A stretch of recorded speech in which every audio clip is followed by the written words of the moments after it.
17 जुलाई को पंजाब का मुकाबला पंजाब दुश्मन इमरान खान से है। नवाज शरीफ ने पाकिस्तान में फलाही मंसूबे लगाए, इसने पंजाब में तबाही के मंसूबे लगाए। ये फितना खान पंजाब की तबाही का सबसे बड़ा मंसूबा है, जिसका मास्टरमाइंड आगे इसने फराह गोगी और बुशरा पीरनी को रखा हुआ था, और इस मंसूबे का मास्टरमाइंड है फितना खान बकलम खुद। कहता था 9 दिन में 90 दिन में करप्शन खत्म करूंगा।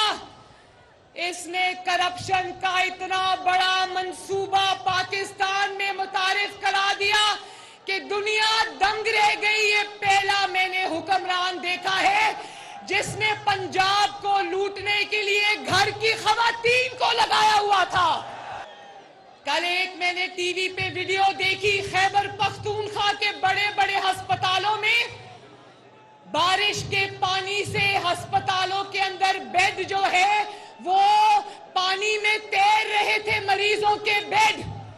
वहां लोग इमरान खान, जिसका ये खैबर पख्तूनख्वा में 9 साल से हुक्मरान है, वहां लोग लावारिस बैठे, बारिशों से तबाही हुई, अस्पताल तबाह हो गए, बेयारो मददगार लावारिस केपीके में लोग बैठे हैं, और ये पंजाब में आकर गालियां निकाल रहा है।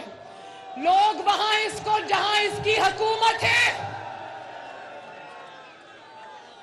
पेशावर डूब गया, मर्दान डूब गया, सवाबी डूब गया, और इमरान खान यहां पंजाब को डुबोने के लिए आ गया है।